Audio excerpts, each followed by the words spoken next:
हर महादेव। आप सभी भक्तों का हमारे YouTube चैनल श्री कृष्ण दीवानी में हार्दिक स्वागत है।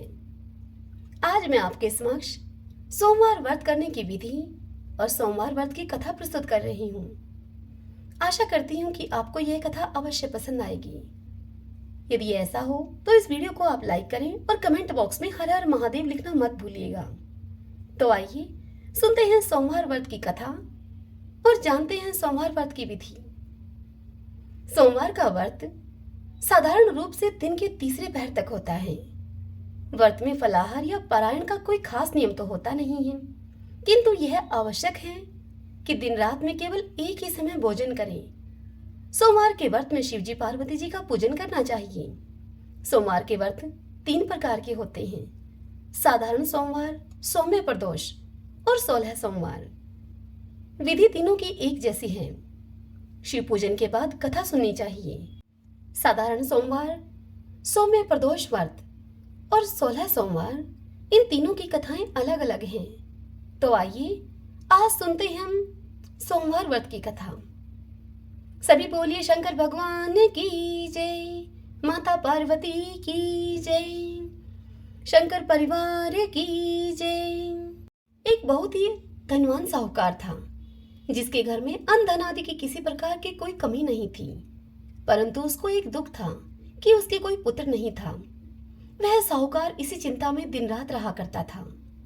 वह पुत्र की कामना के लिए प्रति सोमवार को शिवजी का व्रत किया करता और भगवान शंकर का पूजन किया करता था तथा सायंकाल को शिव मंदिर में जाकर शिवजी के श्री विग्रह के सामने दीपक जलाया करता था। उसके इस भक्ति भाव को देखकर एक समय श्री पार्वती जी ने भगवान शिवजी से कहा कि महाराज, यह साहूकार आपका अनन्य भक्त है और सदैव आपका व्रत और पूजन बड़ी ही श्रद्धा भाव के साथ करता है। इसकी मनोकामनाओं को आप पूर्ण कर दीजिए।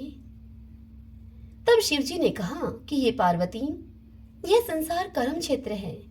जैसे किसान खेत में जैसा बीज बोता है वैसा ही फल काटता है, उसी तरह से इस संसार में जो जैसा कर्म करते हैं वैसा ही फल भोगते हैं। तब पार्वती जी ने भगवान शंकर से अत्यंत आग्रह के साथ कहा कि महाराज, जब यह आपका अनन्य भक्त है और इसको अगर किसी प्रकार का कोई दुख है तो आपको वह दुख अवश्य दूर करना चाहिए, क्योंकि आप तो सदैव अपने भक्तों पर दयालु होते हैं और उनके दुखों को दूर करते हैं आप। यदि आप ऐसा नहीं करेंगे तो मनुष्य आपकी सेवा तथा व्रत भला क्यों करेंगे। देवी पार्वती जी का यह आग्रह देखकर शिव जी महाराज उनसे कहने लगे कि हे पार्वती, इसके कोई पुत्र नहीं है। इसी चिंता में यह साहूकार दिन रात दुखी रहता है। इसके भाग्य में पुत्र न होने पर भी मैं इसको एक पुत्र की प्राप्ति का वरदान देता हूँ, परंतु यह पुत्र केवल 12 वर्ष तक जीवित रहेगा। इसके बाद वह मृत्यु को प्राप्त हो जाएगा। इससे अधिक मैं इसके लिए और कुछ नहीं कर सकता। भगवान शंकर और माता पार्वती की यह बातें वह साहूकार सुन रहा था। इससे उस साहूकार को न तो कोई प्रसन्नता हुई और न ही उसे कुछ दुख हुआ।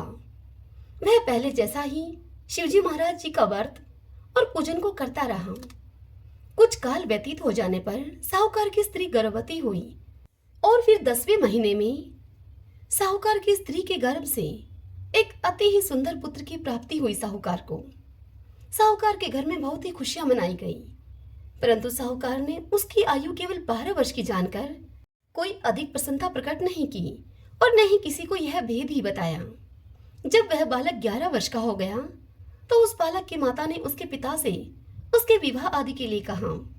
तब वह साहूकार कहने लगा कि अभी मैं इसका विवाह नहीं करूंगा, अपने पुत्र को काशी जी पढ़ने के लिए भेजूंगा।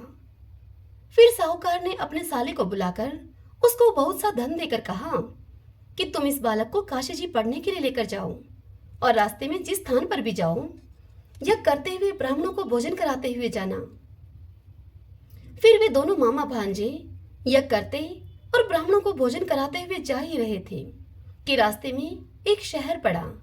उस शहर के राजा की कन्या का विवाह था और दूसरे राजा का लड़का जो उस कन्या से विवाह कराने के लिए बारात लेकर आया था, वह राजकुमार एक आंख से काना था।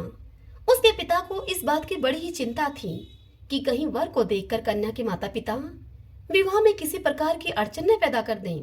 इस कारण जब उसने अति ही सुंदर सेठ के लड़के को देखा तो अपने मन में विचार किया कि क्यों न दरवाजे के समय इस लड़के से वर का काम चलाया जाए।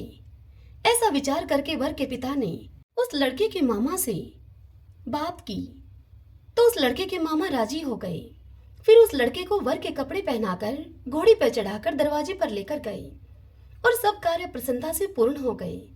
फिर वर के पिता ने सोचा कि यदि विवाह का कार्य भी इसी लड़के से करा लिया जाए तो क्या बुराई है। ऐसा विचार करके लड़के और उसके मामा से कहा उन्होंने कि यदि आप फेरों का और कन्यादान का काम भी इनसे करवा दें तो आपकी बड़ी कृपा होगी और मैं इसके बदले में आपको बहुत सा धन दूंगा। तो उन्होंने स्वीकार कर लिया और विवाह कार्य भी बहुत अच्छी तरह से संपन्न हो गया। परंतु जिस समय लड़का जाने लगा तो उसने राजकुमारी की चुनरी के पल्ले पर लिख दिया कि तेरा विवाह तो मेरे साथ हुआ है, परंतु जिस राजकुमार के साथ तुमको भेजेंगे वह एक आंख से काना है और मैं काशी जी पढ़ने के लिए जा रहा हूँ। उस साहूकार के लड़के के जाने के पश्चात उस राजकुमारी ने जब अपनी चुनरी के पल्ले पर यह लिखा हुआ पाया तो राजकुमार के साथ जाने से उसने इनकार कर दिया और कहा कि यह मेरा पति नहीं है, मेरा विवाह इसके साथ नहीं हुआ है।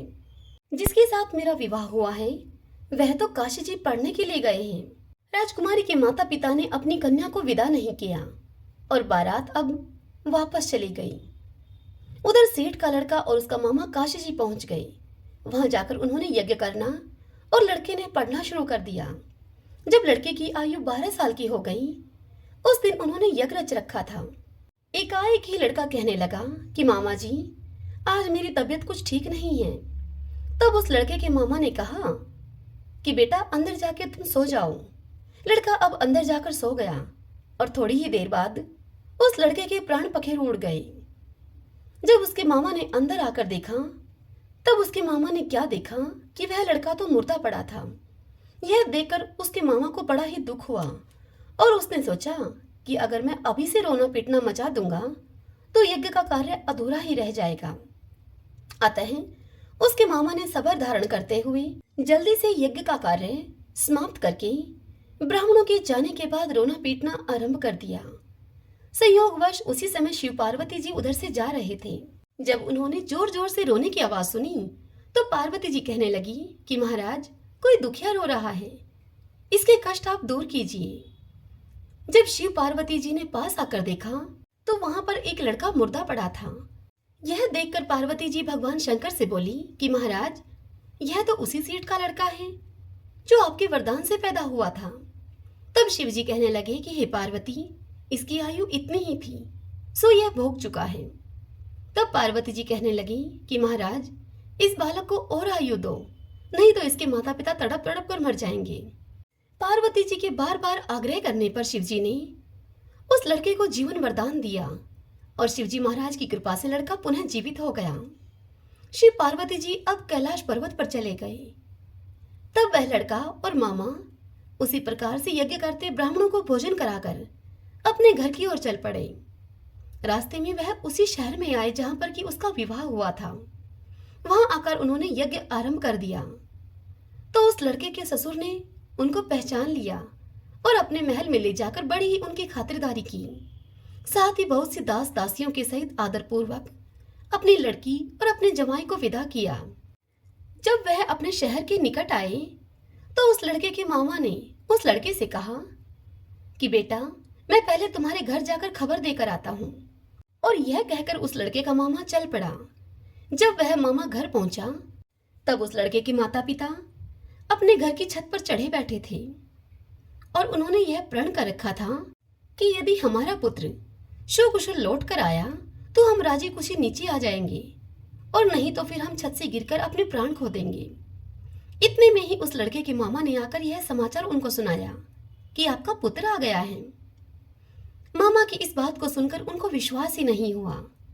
तब उसके मामा ने शपथ पूर्वक यह बात कही कि आपका पुत्र अपनी पत्नी के साथ बहुत सारे धन, हाथी घोड़े और दास दासियों के साथ आया है। तब सेठ ने आनंद के साथ उनका स्वागत किया और बड़ी ही प्रसन्नता के साथ वे सब रहने लगे। इसी प्रकार से जो कोई भी सोमवार के व्रत को धारण करता है अथवा इस कथा को पढ़ता है या सुनता है उस मनुष्य की समस्त कामनाएं पूर्ण होती हैं। सभी बोलिए शंकर भगवान माता पार्वती की जय। ओम नमः शिवाय। आइए भगतजनों, अब हम शिव चालीसा और भगवान शंकर की आरती करते हैं, जिससे कि हमारी इस कथा का फल हमें पूर्ण रूप से मिले। जय गणेश गिरिजा सुमन मंगल मूल सुजान, कहत अयोध्या दास तुम देव अभव वरदान। जय गिरिजापति दीन दयाला, सदा करत संतन प्रतिपाला। बाल चंद्रमा सोहत नीकी, कानन कुंडल नाग फनी की। अंग गौरी शिव गंग बहाई, मुंडमाल तन शार लगाई। वस्त्र खाल बागंबर शोही, छवि को देख नाग मुनि मोही। मैं ना मातु की हवे दुलारी, वाम अंग सोहत छवि न्यारी। कर त्रिशूल सोहत छवि भारी, करत सदा स्त्रूयन शयकारी। नंदी गणेश शोहै तह कैसी, सागर मध्य कमल है जैसी। कार्तिक शाम और गण राऊ, या छवि को कही जात न काऊ।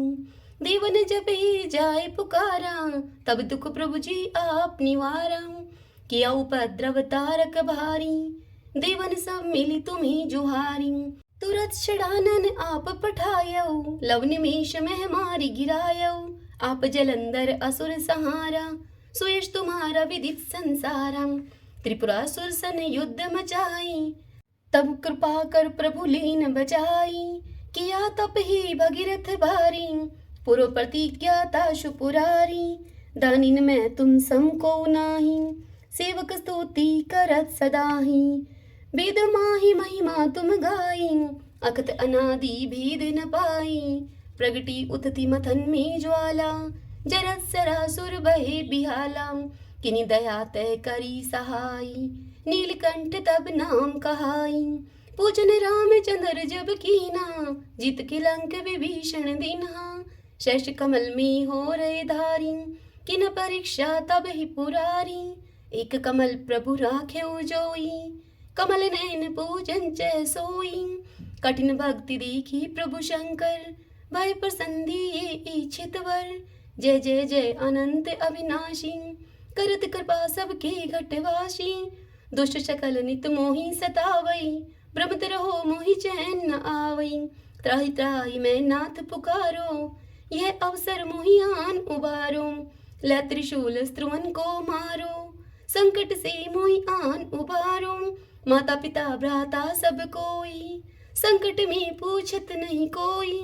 स्वामी एक है आस तुम्हारी, आए हरो सब संकट भारी। धन निर्धन को देत सदाही, जो कोई जांचे सोई फल पाही। स्तुति के विधि कर तुम्हारी, शमुनाथ अब चूक हमारी। शंकर हो संकट के नाशन, मंगल कारण विघ्न विनाशन। योगी यति मुनि ध्यान लगावई, नारद शारद शीश नवावई। नमो नमो जय नमः शिवाय, सुर ब्रह्मादिक पार न पाई। जो ये पाठ करे मन लाई, ता पर होते हैं शंभु सहाय। ऋणिया जो कोई हो अधिकारी, पाठ कर सो पावन हारी। पुत्रहीन इच्छा कर जोई, निश्चय शिव प्रसाद ही होई। पंडित त्रयोदशी को लावे, ध्यान पूर्वक होम करावे। त्रयोदशी व्रत कर हमेशा, तन्नयता के रहे कलेशा। धूप दीप नैवेद्य चढ़ावे, शंकर सम्मुख पाठ सुनावे। जन्म जन्म के पाप नशावे, अंतवास शिवपुर में पावे। कहे अयुध दास आस तुम्हारी, जाने सकल दुख हर हो हमारी। नित्य नीम कर प्रात ही, पाठ करो चालीसा। तुम मेरी मनोकामना पूर्ण करो जगदीश। मंगसर छठी हेमंत ऋतु, संवत 64 जान। स्तुति चालीसा शिव ही, पूर्ण कीन कल्याण। जय शिव ओमकारा, प्रभु जय शिव ओमकारा। ब्रह्मा विष्णु सदा शिव, अर्धांगी धारा। जय शिव ओमकारा, एकानन चतुरानन। पंचानन राजे, पंचानन राजे। हंसानन गरुड़ासन, वृषवाहन साजे। जय शिव ओमकारा, दो भुज चार चतुर्भुज। दश भुज ते सोहे, दशभुज ते सोहे, तीनों रूप निरखता, त्रिभुवन जन मोहे। जय शिव ओंकारा, अक्षमाला वनमाला, मुंडमाला धारी, मुंडमाला धारी, त्रिपुरारी कनसारी, करमाला धारी। जय शिव ओंकारा, श्वेतांबर पीतांबर, बागंबर अंगे, बागंबर अंगे, शनकादिक ब्रह्मादिक भूतादिक संगे। जय शिव ओंकारा, कर में श्रेष्ठ कमंडलू, चक्र त्रिशूल धरता, चक्र त्रिशूल धरता, जग करता जग हरता, जग पालन करता। जय शिव ओंकारा, ब्रह्मा विष्णु सदा शिव, जानत अविवेका, जानत अविवेका, प्रणवाक्षर के मध्य ये तीनों एका। जय शिव ओंकारा, त्रिभुवन शिव जी की आरती, जो कोई जन गाता प्रभु, जो कोई नर गाता, कहत शिवानंद स्वामी, मनवांछित फल पाता। जय शिव ओंकारा, जय शिव ओंकारा। श्री शिवाय नमस्तुभ्यम। आशा करती हूँ कि आपको यह सोमवार व्रत की कथा पसंद आई होगी। ओम नमः शिवाय।